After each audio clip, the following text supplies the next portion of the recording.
বছরে তিনি রাখালি করা শুরু করলেন। 17 বছর পর্যন্ত বিশ্বনবী ছাগল চড়িয়েছেন।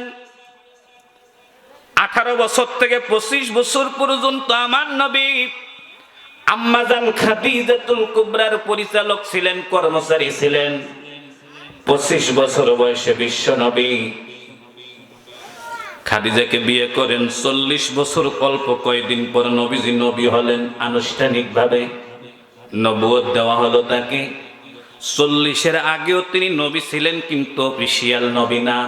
আল্লাহ পাক নবীকে নবুয়ত প্রচারের হুকুম দিয়েছেন। তিনি বিশ্ব নবীকে হুকুম দিয়েছেন 40 বছর কোরআন নাজিলের দিন থেকে। আমার দিকে তাকাবেন। বিশ্ব নবী যেদিন ইসলাম প্রচার শুরু করলেন, সেদিন থেকে তার উপরে নির্যাতন শুরু হলো। আয়াত সূরাটা নাজিল হলো কি জন্য খেয়াল করুন। আল্লাহর নবীর উপরে একের পর এক নির্যাতন হচ্ছে। প্রথম নির্যাতনটাই হলো নবীকে জেলে নেওয়া হলো। যে কজন মুসলমান হয়েছিল সব কয়টাকে জেলে ঢুকিয়ে দেওয়া হলো। জেলখানাটা কেমন ছিল একটু বলি। এক সন্ধ্যা খাবার জেলের বাসিন্দাদেরকে খেতে দেওয়া হয় নাই।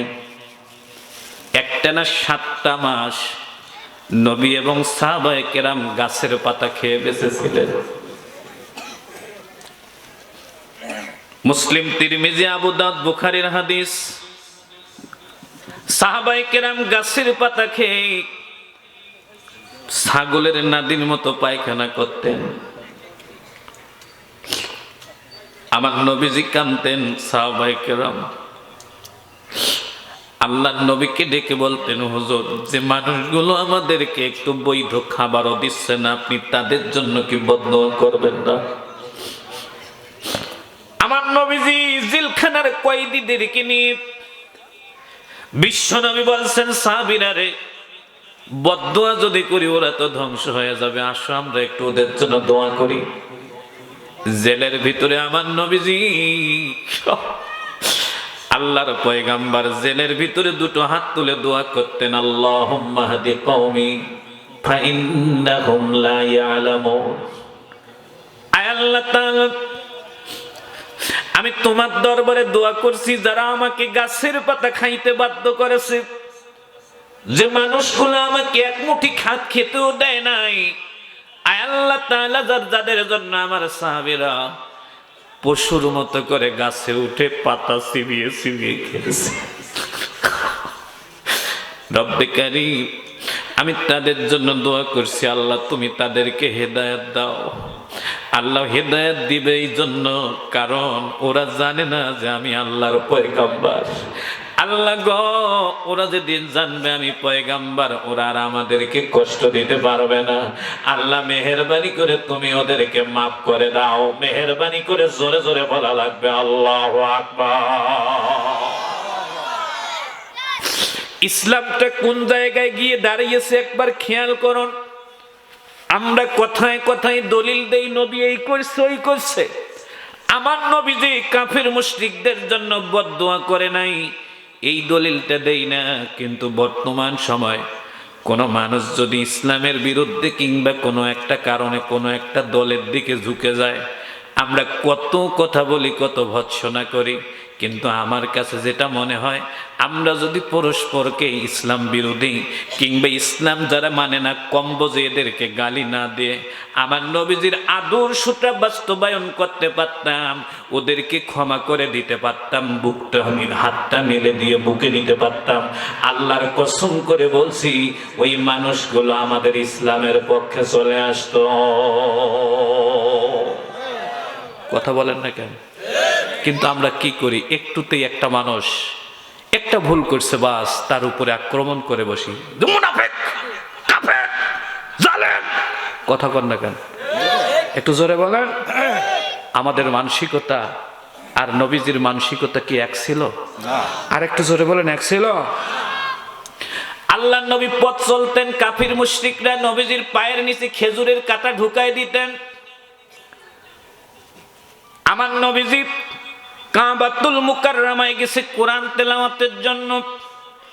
বিশ্বনবী কাবায় গিয়ে কোরআন পড়তেছে, আউযু বিল্লাহি মিনাশ শাইতানির রাজীম, بسم الله الرحمن الرحيم والسماء والطارق وما أدراك ما الطارق النجم الثاقب إن كل نفس لما عليها حافظ فلينظر الإنسان مما خلق من ماء دافق يخرج من بين الصلب والترائب إنه على رجعه لقادر يوم تبلى السرائر فما له من قوة ولا ناصر والسماء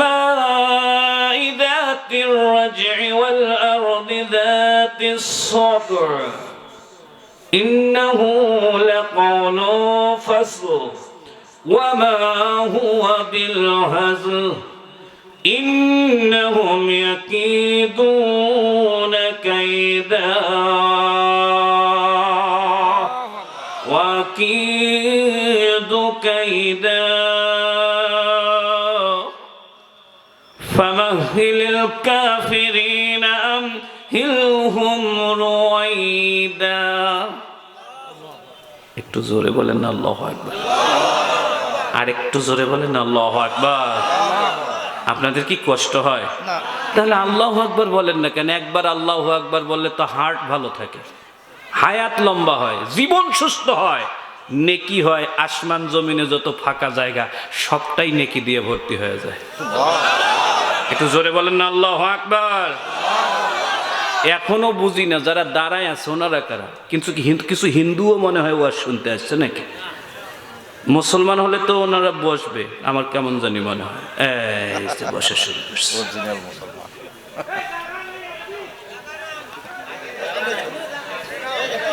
আপনারা কি আমি আগায় আসতে বললে আগাবেন তাহলে দাঁড়াবেন না খালি ব্যাঙ্গের মতো একটা করে লাভ দেন খুব দ্রুত ব্যাঙ্গের মতো একটা করে লাভ দিবেন আর জায়গাটা পূরণ করবেন সুবহানাল্লাহ আলহামদুলিল্লাহ লা ইলাহা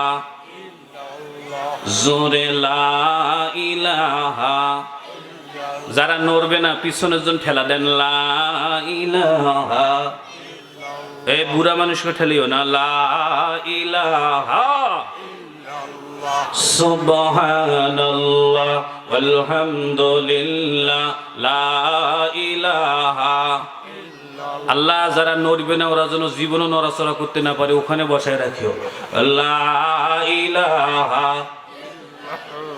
জোরে লা ইলাহা এইখানে একটু জায়গা আছে বাবাজি লা ইলাহা ইল্লাল্লাহ লা ইলাহা আমার সাথে বলেন ইয়া রাসূলুল্লাহ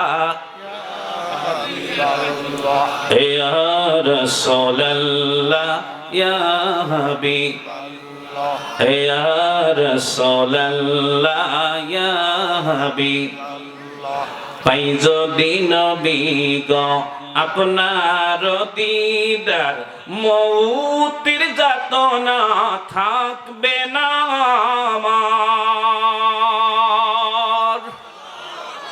পাই যদি নবী গো আপনার দিদার মৌতের যাতনা থাকবে না আমার দয়া যে করিয়া দিও গো দিদার বলুন দয়া যে করিয়া দিও গো দিদার ইয়া রাসূলুল্লাহ ইয়া হাবিবাল্লাহ আওয়াজ কি হইল এটা ইয়া রাসূলুল্লাহ ইয়া হাবিবাল্লাহ এই যে হচ্ছে ইয়া রাসূলুল্লাহ মাতা পিতা যাহাদের অন্ধকার কবরে দেখিও নবী গো মায়ারি নজরে একটু জোরে বলা যাবে না আল্লাহু আকবার মাতা পিতা যাহাদের অন্ধকার কবরে দেখিও নবী গো মায়ারি নজরে সুপারিশ করিয়া নিও গো জান্নাতে সুপারিশ করিয়া ইয়া রাসূল আল্লাহ ইয়া